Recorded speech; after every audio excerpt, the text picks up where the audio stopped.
Hello students, welcome to my class. এই ভিডিওতে আমি আলোচনা কৰিম 6.4 এক্সাৰসাইজৰ কোৱেশ্চন নম্বৰ 7, 8 আৰু 9. আজি আমি 6.4 এক্সাৰসাইজটো ইয়াতে শেষ কৰিম, ঠিক আছে? তো কোৱেশ্চন নম্বৰ 7 দিয়া আছে এটা পূৰ্ণবৰ্গ সংখ্যা পাবলৈ তলৰ প্ৰতিটো সংখ্যাৰ পৰা বিয়োগ কৰিবলগীয়া আটাইতকৈ সৰু সংখ্যা কি নিৰ্ণয় কৰা। এই ধৰণেৰে পোৱা পূৰ্ণবৰ্গ সংখ্যাৰ বৰ্গমূল নিৰ্ণয় কৰা। তো ইয়াতে ইয়াৰ আগৰ কোৱেশ্চনটো আছিলে যেটো ইয়াৰ আগৰ ভিডিওত আমি আলোচনা কৰিছিলো এটা পূৰ্ণবৰ্গ সংখ্যা পাবলৈ তলৰ সংখ্যাবোৰৰ প্ৰতিটোৰ লগত যোগ কৰিবলগীয়া আটাইতকৈ সৰু সংখ্যাটো কি নিৰ্ণয় কৰা। তো ইয়াত কৈছিলে যোগ কৰিবলগীয়া আটাইতকৈ সৰু সংখ্যাটো কি নিৰ্ণয় কৰা। এই সংখ্যাবিলাক যিবিলাক পূৰ্ণবৰ্গ সংখ্যা নাছিলে এই সংখ্যাবিলাকত আটাইতকৈ সৰু কি সংখ্যা যোগ কৰিলেনো পূৰ্ণবৰ্গ সংখ্যা পোৱা যাব সেইটো আলোচনা কৰা হৈছিলে। আজিৰ প্ৰশ্নটো ইয়াৰ বিপৰীত প্ৰশ্ন আছে। ইয়াতে সংখ্যাবিলাক দিয়া আছে এটা পূৰ্ণবৰ্গ সংখ্যা নহয়, এইকেইটাৰ পৰা আমি কি বিয়োগ কৰিলে পূৰ্ণবৰ্গ সংখ্যা পাম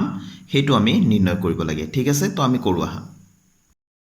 তো আমি লিখি ললো কোৱেশ্চন নম্বৰ 7 আৰু 1 দিয়া আছে 825। ইয়াক আমি হৰণ পদ্ধতিৰে বৰ্গমূল যেনেকৈ নিৰ্ণয় কৰে ঠিক সেই ধৰণে আমি কৰি যাম। 825 লিখিলো, ঠিক আছে? আমি জোৰা জোৰা আমি শেষৰ ফালৰ পৰা বনাই আহিলো। এইটো জোৰা হৈ গ'ল এজোৰ, এইটো সিঙ্গল থাকি গৈছে, গতিকে আমাৰ প্ৰথম টাৰ্গেটটো হৈ গ'ল 8। তো আমি যদি আমি ইয়াত 3 বহাও ইয়াতো 3 বহাব লাগিব। 3 3 গুণ 9 বেছি হৈ যাব নহয় জানো? 3 3 যা 9 বেছি হৈ যাব। আমি তো 2 লম 2 2 2 যা 4 2 গুণ 4 বহালো। তাৰ পিছত আমি 8 ৰ পৰা 4 মাইনাস কৰিলো তো 4 এতিয়া 25 টো আমি তললৈ জোৰা হিচাপে নমাই আনিম, হলনে? এতিয়া আমি কি কৰিম ইয়াত দুগুণ লৈ পেলাই আমি ইয়াত বহাম 2 2 গুণ 4। তো ইয়াত এনেকুৱা এটা সংখ্যা বহাম যেটো নেকি আমি ইয়াতো বহাম 9 বহাও। তো ইয়াতে 9 বহালে মই ইয়াতো 9 বহাব লাগিব, অৰ্থাৎ ইয়াত 49 পাম আৰু ইফালে নতুন লৈছো 9। তো 49 আৰু 9 পূৰণ কৰি চাও। 9 9 গুণ 81 1 হাতে গ'ল 8 9 4 গুণ 36 সাথে 44। তো 4 4 1। তো ইয়াতকৈ বেছি হৈ গ'ল হয়নে? ইয়াতকৈ বেছি হ'ব নালাগে। তো 1 কমাই দিলো, আমি 48 আৰু 8 লম। তাৰ মানে ইয়াত 8 বহালো, ইয়াতো আমি 8 বহালো। তো ইফালে 48 হৈ গ'ল, ইয়াত 8 8 এর যে 64 8 এর যে 64 6 থাকিলে ইফালে 6 গ'ল হাতত 8 4 32 32 আৰু 6 কৰিলে 38। তো 384 পাম আমি ইয়াত বহুৱালো, ঠিক আছে? একে সমানটো আমি নাপাও। 9 বহাওতে আমি বেছি পাইছিলো আৰু 8 বহাওতে অকমান কম পালো। তো অকমান কমটোৱে আমি লম, ঠিক আছে? তো 5 ৰ পৰা 4 গলে 1 আৰু ইফালে ইয়াতে আমি ধাৰ কৰিলো 12 হল, 12 ৰ পৰা 8 গলে 4। তো ইয়াতে তাৰ মানে 825 টো বৰ্গ সংখ্যা হ'বলৈ হলে 41 বেছি হৈ আছিল, সেইকাৰণে বাকি থাকি গ'ল হয়নে? তো 41 টো আমি কি কৰিব লাগিব 825 ৰ পৰা মাইনাস কৰিলে আমি ইয়াৰ পৰা যেটো 825 ৰ পৰা 41 মাইনাস কৰিলে যি সংখ্যা পাম সেইটো আমাৰ বৰ্গ সংখ্যা হ'ব। তো আমি শেষত লিখি দিম এতেকে 825 ৰ পৰা 41 বিয়োগ কৰিলে পূৰ্ণবৰ্গ সংখ্যা পোৱা যাব, যাৰ বৰ্গমূল হ'ব। বৰ্গমূল কোনটো হ'ব? সেই নতুন সংখ্যাটোৰ বৰ্গমূল কোনটো হ'ব? এই যে ওপৰত পাইছো সেইটোৱে হ'ব আমাৰ বৰ্গমূল। কি পাইছো ভাগফলত 28। তো এটো হ'ল 28। দুটা আনসাৰ হ'ব ইয়াতে। 825 ৰ পৰা আমি কি বিয়োগ কৰিব লাগিব 41 আৰু যেটো নতুন সংখ্যা পাম 41 বিয়োগ কৰি তাৰ বৰ্গমূল হ'ব 28। তো স্টুডেন্টস এবাৰ 7 আৰু 2 টো লিখি ললো। 1450 দিয়া আছে, তো 1450 আমি লিখি ললো ইয়াতে। তো এতিয়া আমি হৰণ কৰিম, শেষৰ ফালৰ পৰা আমি জোৰা জোৰা কৰি আহিলো। তো 14 হৈ গ'ল আমাৰ টাৰ্গেট। আমি লম 4 4 ললে আমি 4 4 যা 16 4 4 গুণ 16 বেছি হৈ যাব। ইয়াতে 14 আছে, তো আমি কিমান লম 3, বেছি হ'ব না লাগিব 3 3 যা 9 3 3 গুণ 9 14 ৰ পৰা 9 গলে 5 ইফালে 5 0 নামি আহিল হয়নে? তো এতিয়া আমি কি লম ইয়াৰ আমি দুগুণ কৰিব লাগিব 3 2 গুণ 6। ইয়াত এটা কিবা এটা লিখিম আমি হয়নে? তো আমি এতিয়া ইয়াতে 8 বহুৱাই চাও, 8 বহালো 8 এৰ যে 64, ঠিক আছে? আন্দাজটো নিজে কৰিব পাৰিব লাগিব। 8 এর যে 64 4 ক্যারি 6 হৈ গ'ল। তো 8 6 গুণ 48 48 আৰু হাতত আছিল 6। তো 48 আৰু 6 হৈ গ'ল 54, এটো হৈ গ'ল। তো ইয়াৰ পৰা আমি এতিয়া বিয়োগ কৰিলে আমি কিমান পাম? 10 ৰ পৰা 4 গলে 10 ৰ পৰা 4 গলে 6 পাম আৰু ইফালে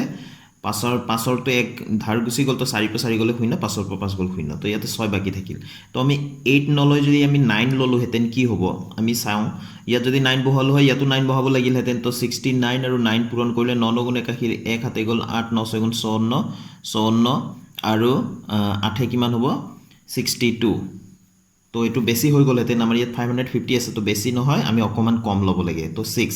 হয়নে? তো আমি শেষত লিখি দিম এতেকে 1450 ৰ পৰা 6 বিয়োগ কৰিলে পূৰ্ণবৰ্গ সংখ্যা পোৱা যাব, যাৰ বৰ্গমূল হ'ব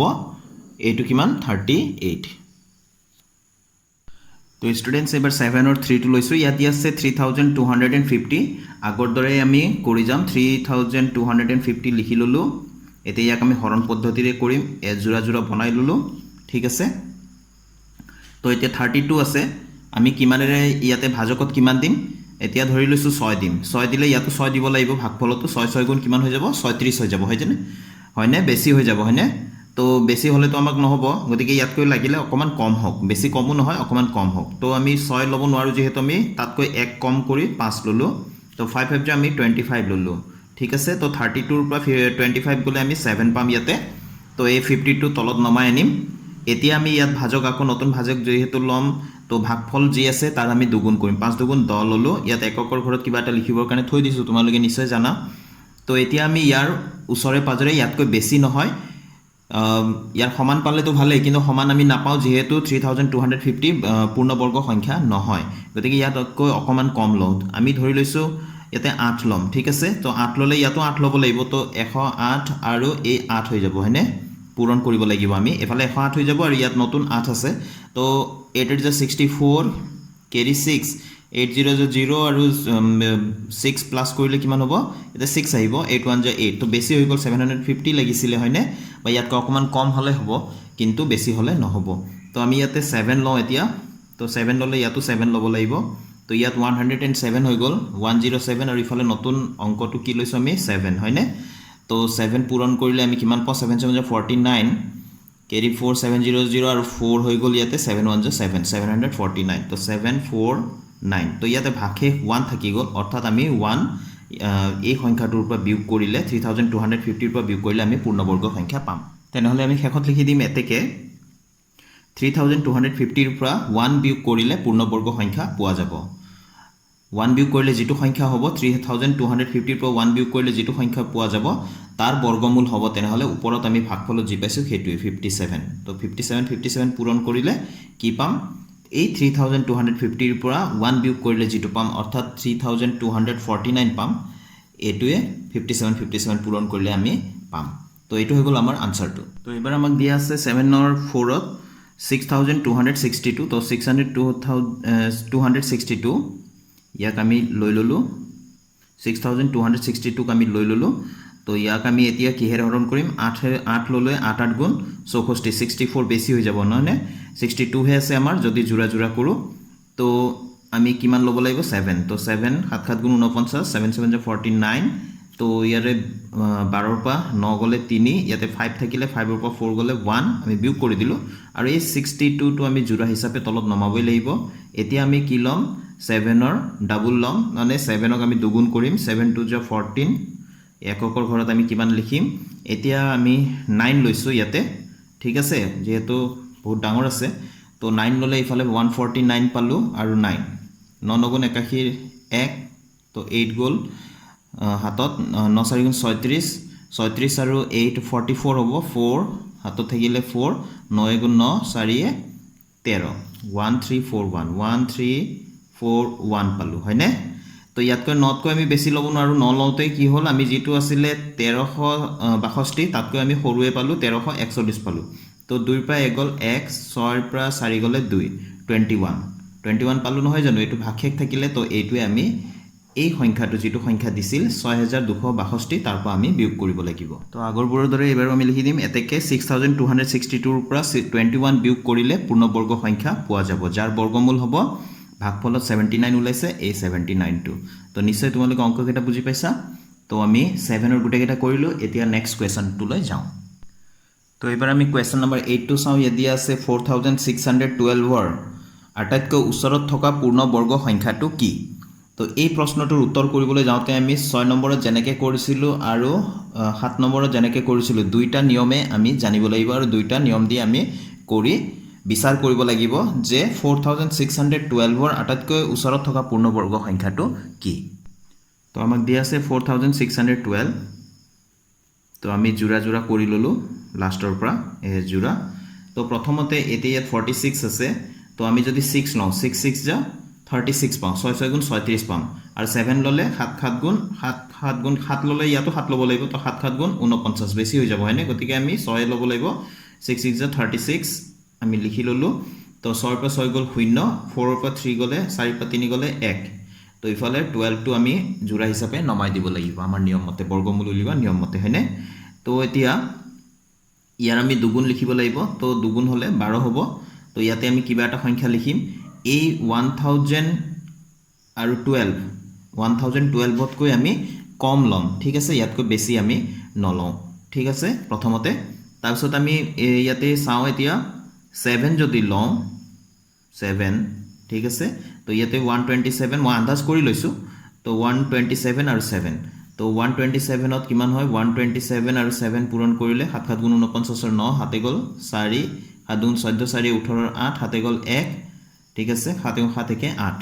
তো 889 হল তো এবাৰ আমি চাওঁ যে ইয়াত যদি আমি 8 ললো হেতেন কিমান হল হেতেন তো 1 2 8 আৰু তলতো 8 লিখিব লাগিলে হেতেন তেতিয়া 8 এর যে 6 8 গুণ 64 4 হাতে গ'ল 6 8 গুণ 16 আৰু 6 22 এর 2 হাতে গ'ল 2 তো 8 গুণ 8 9 10 তো 1024 তো ইয়াতে 1012 হে আছিল তো 1024 বেছি হৈ গ'ল হেতেন হয়নে গতিকে আমি 7 দি লম ঠিক আছে তো ইয়াতে এতিয়া আমি বিয়োগ কৰিম এতিয়া তো 12 ৰ পৰা 9 গলে আমি 3 পাম ইয়াত থাকিলে এতিয়া 0 তো এক ধাৰ কৰিলে ইয়াতে কিমান হৈ যাব 10 হৈ যাব 10 ৰ পৰা 2 8 গলে কিমান হ'ব 2 এতে 10 ৰ পৰা এক ধাৰ গুছি গৈছিলে গতিকে ইয়াত কিমান থাকিলে 9 9 ৰ পৰা 8 গলে 1 তো 123 বাকি থাকিলে তো আকো স্টুডেন্ট আমি ইয়াতে তো কম কৈ ললো নহয় জানো বেছি কৈ লৈ চাও তাৰমানে 8 পাতি চাও 8 পাতি চালে আমি কি পাও তো 4612 আমি দুইটাই কৰিব লাগিব ইয়াতে দুইটাতে আমি তুলনা কৰিলে আমি কম পাম তো আমি প্ৰথমতে 6 দি ললো 6 6 যে 36 ইয়াতে 6 ৰ পৰা 6 গলে 0 4 পৰা 3 গলে 1 আৰু 12 টো নামি আহিলে জোড়া হিচাপে তাৰপিছত ইয়াতে 6 2 যে 12 তো আমি 8 দি চাও এবাৰ 8 দিলে আমি কিমান পাম বুলি কৈছিলো 1024 তো 1024 তো সদায় আমি ওপৰৰটোৰ পৰা হে তলৰটো বিয়োগ কৰিব লাগে নহয় জানো তো আমি এই ভাগশেষটো পাম কিন্তু ইয়াত চোৱা তলৰটো ডাঙৰ আছে ওপৰটো সৰু গতিকে উলুটাকৈ বিয়োগ কৰিলে আমি মাইনাস চিনটো দিব লাগিব তো 4 ৰ পৰা 2 গলে 2 2 ৰ পৰা 1 গল 1 তো ইয়াতে -12 পালো হয়নে তাৰ মানে 4612 4612 ইয়াৰ পৰা যদি আমি পূৰ্ণবৰ্গ সংখ্যা পাব লাগে তেনে হলে 123 আমি 123 আমি বিয়োগ কৰিব লাগিব হয়নে যদি বিয়োগ কৰো ঠিক আছে আৰু যদি 4612 ৰ লগত যদি আমি 12 যোগ কৰি দিও তেনে হলে আমি পূৰ্ণবৰ্গ সংখ্যা পাই যাও তো স্টুডেন্টস এইখিনি কথাটো মই ইয়াত লিখি দিছো এতেকে 4612 ৰ পৰা 123 বিয়োগ কৰিলে পূৰ্ণবৰ্গ সংখ্যা পোৱা যাব আৰু 4612 ৰ লগত 12 যোগ কৰিলে পূৰ্ণবৰ্গ সংখ্যা পোৱা যাব 12 যোগ কৰিলে পূৰ্ণবৰ্গ সংখ্যা পোৱা যাব হয়নে অকমান আগতে মই কলোৱে তো এতেকে 4612 ৰ আটাতকৈ ওচৰত থকা পূৰ্ণবৰ্গ সংখ্যাটো হল 12 টো যেহেতু সৰু গতিকে ইয়াৰ আমি যোগ কৰিলে আনসাৰটো আমি পাই যাম তো 4612 প্লাস এই 12 টো যোগ কৰি দিলু তো আমি কিমান পাম 4624 পাম তো এইটোৱে হৈ গল আমাৰ উত্তৰটো যেটো নেকি এটা পূৰ্ণবৰ্গ সংখ্যা আৰু এইটো 4612 ৰ ওচৰত থাকে এতিয়া স্টুডেন্টস আমি 6.4 ৰ অন্তিমটো কোৱেশ্চন নম্বৰ 9 লৈ আহো ইয়াত আছে তলৰ প্ৰতিটোৰ পাঁচটাকৈ উদাহৰণ দিয়া তিনিটা কোৱেশ্চন আছে প্ৰথমটো আছে বৰ্গ সংখ্যা যাৰ এককৰ ঘৰত 4 আছে তো এককৰ ঘৰত 4 থকা বৰ্গ সংখ্যা আমি উদাহৰণ দিব লাগে কেইটাকৈ পাঁচটাকৈ ঠিক আছে তো আমি 9 নম্বৰৰ 1 নম্বৰটোৰ উত্তৰটো লিখি দিলো 4 64 144 324 484 এইকেইটা পূৰ্ণবৰ্গ সংখ্যা হয়